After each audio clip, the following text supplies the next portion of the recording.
corner. Hello, Patriot. How are you? Hey, I'm doing very well, guys. It's Dominic Box, the first one and only, calling again on this beautiful Monday night where none of us have the case of the Mondays because those pardons are coming in a few short weeks, and we're feeling good. How are you guys doing tonight? Oh, we're doing really well.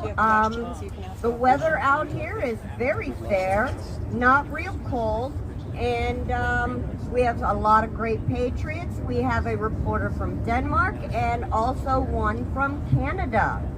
He wants to ask. Well, Canada, I would certainly be happy to take questions from both, but I would certainly love to take questions from a potential member of the 51st state, the great representative of America's had, aka Canada. How are we doing tonight, Canada? Well, I'm just kidding. That's I will okay. say, full disclosure, my senior prom, I brought a wonderful woman by the name of Katie from Vancouver, British Columbia.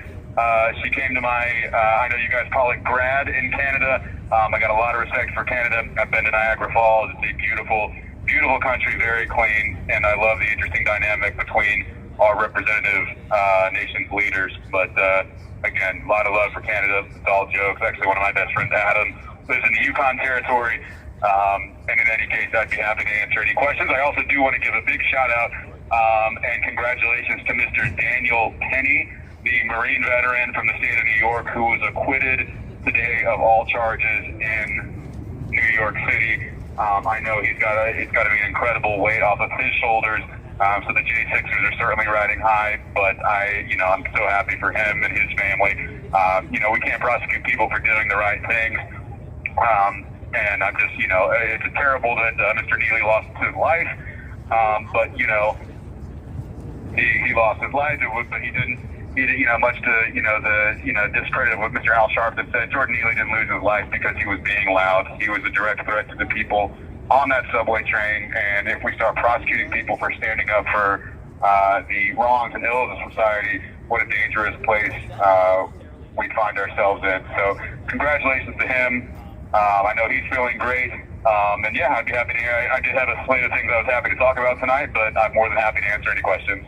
Okay, our Canadian reporter it has been stolen away by Brandon, but our Dutch reporter would love to ask you a question. Sure. My name is Rudy.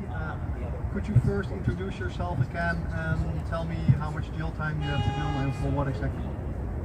Yeah, hi Rudy. My name is Dominic Box. I'm from Savannah, Georgia. I've currently been incarcerated for 16 months. And I am facing up to 13 years in federal prison.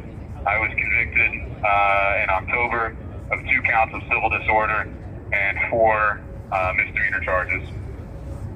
I just heard you mention that you're confident that you will get pardoned on day one of Donald Trump's new presidency. Absolutely, yes. I'm one of the, other than the grandmother of 5 who was recently arrested. I'm the only January 6th detainee in the D.C. jail that's here on exclusively nonviolent charges. So I believe all of my brothers will receive pardons, but I have no doubt that I will receive a pardon on day one. How much time did you already do? I've already done 16 months. 16. No, 16. Right. So what will you do when you come out? So my goal is to go back to Savannah, Georgia. I had a press pass from the Trump campaign. I was a freelance reporter for various news outlets in my area, and I look forward to getting back to podcasting and journalism and traveling the country and the world to cover issues of importance. I think the first thing I'm going to do is when I walk out of this jail, I'm going to yell really loud to release some of the 16 months of trauma, stress, and anxiety. I'm going to give thanks to my Lord and Savior, Jesus Christ. But as soon as I can, I'm going to get out of this city and go back down south where it's warm and I have people waiting on me. I'm going to have a delicious big meal. And I'm not going to leave the city before I give a hug to every single person that's out there who's been standing beside me every day since I've been in here. But ultimately, Rudy, my goal is to get back down to either Savannah, Georgia, or Northeast Florida, get my feet in the ocean, get a suntan. I'm very pale right now, and that's not something that I enjoy doing. But Rudy, I've not been outside in 4 months, so I'm just really looking forward to getting outside, breathing some fresh air, and getting back to my normal routine. So do you regret anything being there on J6? Absolutely not. I regret nothing. The only thing I regret is that 4 American citizens lost their lives on that day, and that 2 people were killed by officers of the law. Their names were Ashley Babbitt and Roseanne Boylan. I regret that 4 Americans lost their lives doing the exact same thing that I was doing. As you know, Ashley Babbitt's mom is here every night. What do you think about her and her group supporting you guys every night? I hate that I'll say this, I hate that they have to be out there, but I'm so thankful that they are out here.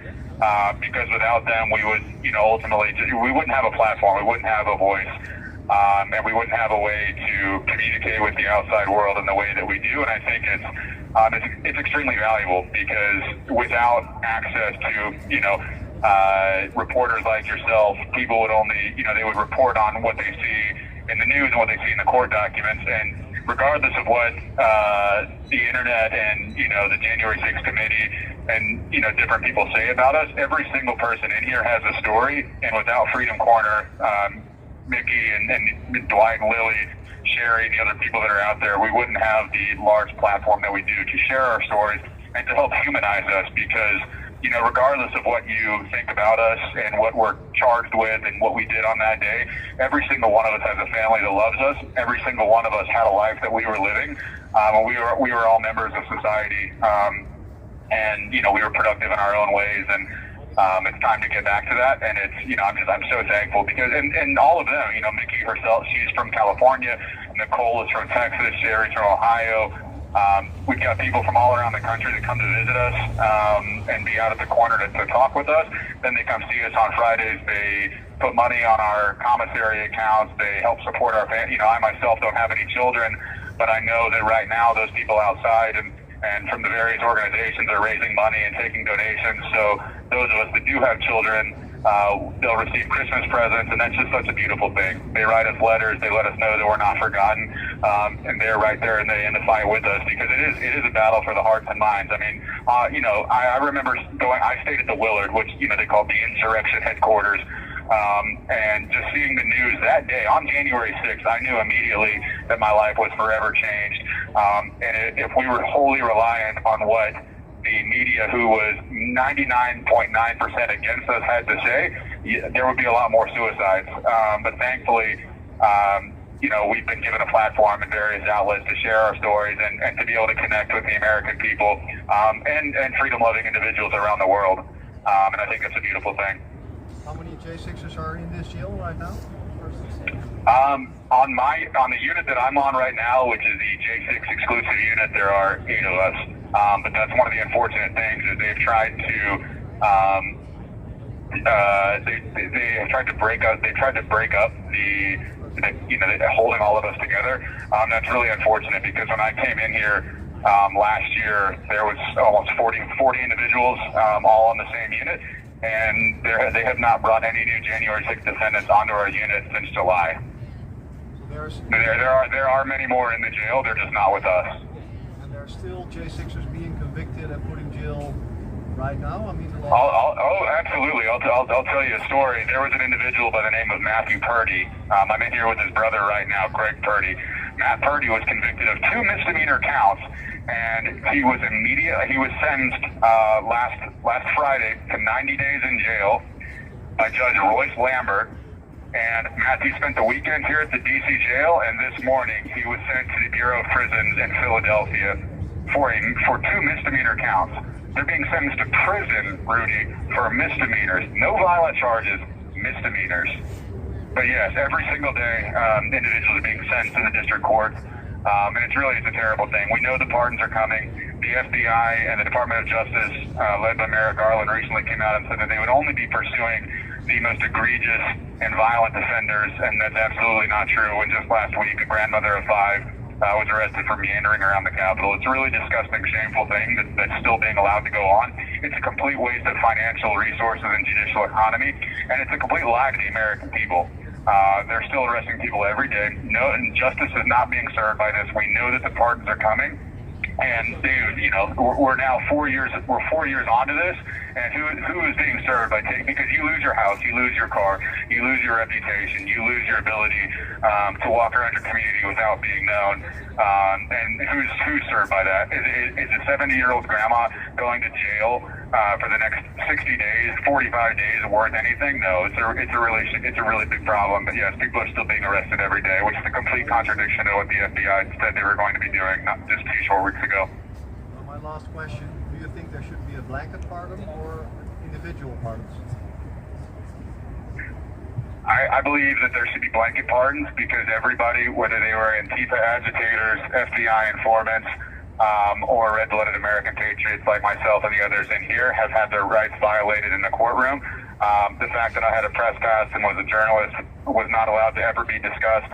First Amendment issues were not allowed to be raised in the courtroom. And you know, I'm going to have something filed this coming week showing that showing that the U.S. Attorney's Office has been sitting on footage that completely destroys their narrative where the police are saying, if they push, let them in. So everyone's due process rights have been violated. I do believe that there were Antifa agitators. I do believe that there were FBI and Department of Homeland Security informants and assets in the crowd. I believe government agents ultimately facilitated the entry into the Capitol. But everybody that's been incarcerated has had their rights violated in the courtroom, and I believe that there are different types of pardons. There's something called an absolute and unconditional pardon of mercy that would allow people to be pardoned for their instant offenses for the things they've been charged with, but that would allow them to go back and have additional charges. I myself and everybody in here, I believe we deserve full and unconditional pardons of innocence, but I think for those people who were agitators, who were there with nefarious purposes, I do believe they need to face justice for their crimes, and that can be done at a later date. Thank you for your time. Thank you, Rudy. That was beautiful, Dominic. I'm making a clip of this. Always happy to be a voice for the voiceless, but not that there's anybody in here without a voice. It's just, and that's something that that I've given you guys my word that, I'm not going to be silent. I know my mom says, be careful about what you say. And I respect her. I love her. And my friends think, you're such a firebrand and you're so passionate. I said, you have to be. When they take what they've taken from me and all the others in here, you have to speak out. It would certainly be a little bit different if I knew that I was actually going to have to go to sentencing. I don't believe that's going to happen. And even if it were, I don't care. The truth has to be shared. The truth, somebody has to be willing to speak up. And thankfully, I'm around so many good people and have been that are willing to speak up. And, these stories deserve to be told. The truth, we have to speak and share our truths. And as the left likes to say, this is my lived experience, and you're going to hear about it. I also want to say, as someone who was raised Catholic, I'm glad to see that the first Mass at Notre Dame occurred this past week. It was really funny watching the interaction between President Trump and Emmanuel Macron. I do just wish that we could get to the truth of how that fire actually started. I've been to Notre Dame myself after high school. It was one of the most incredible and truly, I was 18 years old. I was on a Euro trip. We were having a good time. And the second that I walked into that incredible cathedral, I was truly almost brought to tears. It was a truly incredibly profound moment, and I'm glad to see that the cathedral's been rebuilt. And it was interesting to see again the interaction between President Donald J. Trump and all of the other world leaders who are clearly, looking at him with respect. And it's safe to say that America is back, and despite what the radical left losers... You have 1 minute remaining. It's true and obvious that President Donald J. Trump is a strong representative and great representative of America. But once again, guys, pray for Matt Purdy as he's on his way to prison for misdemeanors. Pray for his family. And also, Adam Schiff said he doesn't want a pardon. Good, don't give it to him. We got more to talk about tomorrow night, guys. My name is Dominic Box, the first one and only, number 387-287. My birthday's next Tuesday. Send me a card, prayers of support. Check me out on givesendgo.com/freedomj6. Follow me on Instagram at NotDomBox. It stands for none other than Dominic Box. God bless you guys. Thank God we saved the cats and dogs. R.I.P. Nut. R.I.P. Nut. Peanut. I'll be I'll be I want to talk clipping about Tina that. Peters and her